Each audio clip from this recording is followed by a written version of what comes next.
it's Michael Furlong from Rent Roll Maximiser yet again with two of my most favourite people today. Gab, you're now on my favourite list. Damien's been by my side. You're on my favourite list. I'm having a good chat with Damien Barnett from Affordable Staff, outsource specialist. And we've just learned that Gabby Tapata is Damien's, I'm going to say, right-hand best person.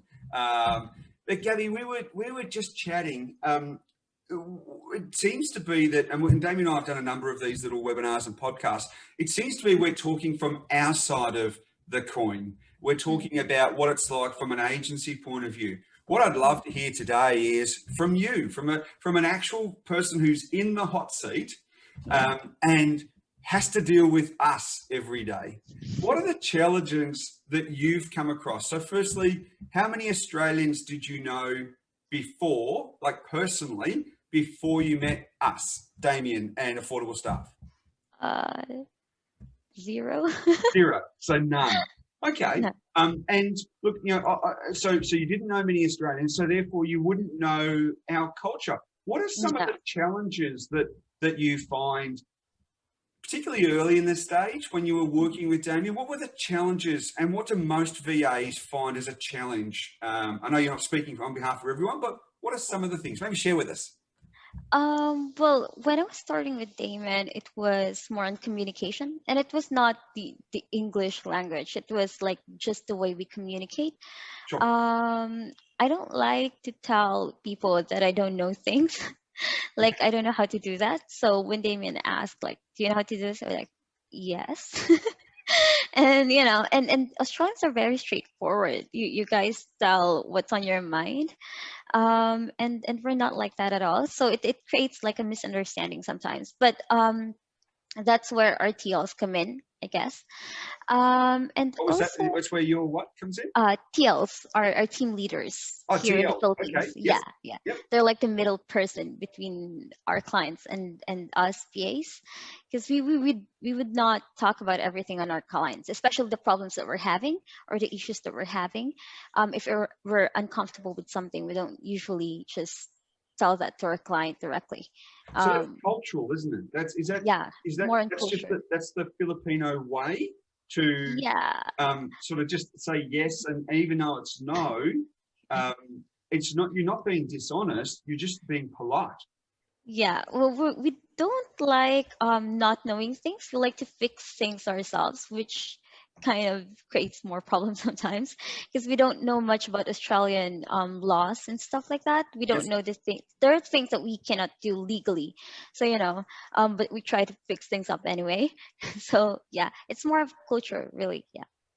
And how have you found so you've been with Damien now for 2 years, how have you found the learning curve? So if you remember what you were like on day one, to where you are now, how much more comfortable are you today dealing with both Damien or the owners of Affordable Staff or the clients of Affordable Staff, or you and I, we've spoken very briefly. It's usually a wave at a conference. Like today, I'm sure this isn't part of your comfort level. I'm more comfortable talking to clients now, actually, and with Damien, I'm kind of straightforward now, unlike when I was before. When I was starting with Damien, I would tell him, like, I used to not tell him that I'm bored or something like that I don't have anything on hand. But so Damien asked me yesterday, "Are you bored?" And I was like, "Yes." And we're talking now more comfortably than we did before, and I can talk to clients now more comfortably because I'm more aware of what we can do and what we can't do legally. And I've been exposed to clients, so I think I'm more comfortable. So there's a comfort level that it's grown over time where you're okay to open up. So so I guess if we take that back into an agency point of view, that first month, that first 2 months, your VA might just be saying yes, may not necessarily know, because they feel it's not an embarrassment. They just don't want to say they don't know something, and they'll go off and Google it. I know with I've had a couple of VAs through Affordable Staff, and there's been times where I've actually sent through a message and I said, "Guys, are you okay with this?" And they say, "Yep." And then it comes back and I think, where did that come from? And I asked them, I said, was I not clear? And they said, very clear. And I'm like, that didn't make sense. And then Yeah. after, but you know, that's a learning curve, isn't it? And you have to work with people that way. Mhm. And I think clients really have to like talk to their VA, do like a conference call or a video call every once in a while, Yes. because it helps like in your relationship, it helps the VA be comfortable with you to like open up their issues. And sometimes they have really good ideas on like how about we improve this process like this, and they can just talk to you because they're not really comfortable Yes. doing that. Yeah. And Damien, that's probably one of the things. I'll bring you in now into the conversation.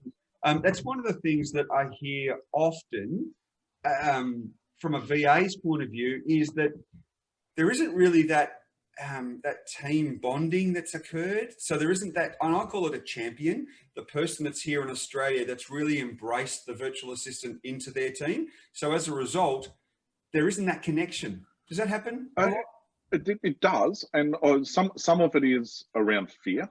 So one of my roles is to try and identify that champion, and to when I'm working with an agency, and I suppose part of the role having Gabby from the very beginning with a client is to try and get them comfortable.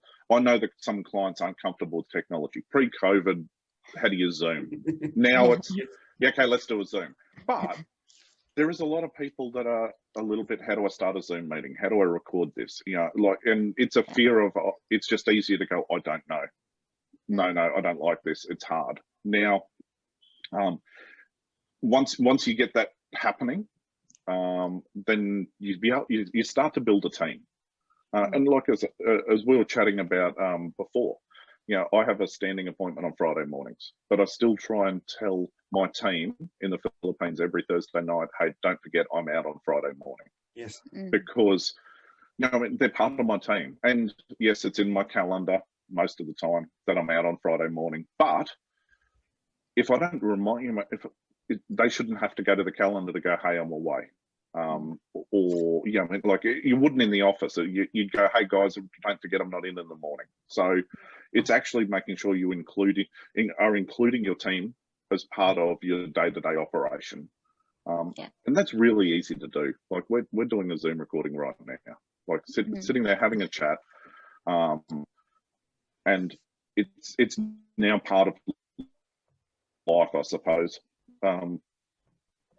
I think one of the things is that you need to be open enough to be able to bring the person into your environment. So previously, Gabby, we were talking about the fact that your role is, you know, it's unfortunately it's called VA, which is very generic, but it's almost like an executive assistant to Damien. So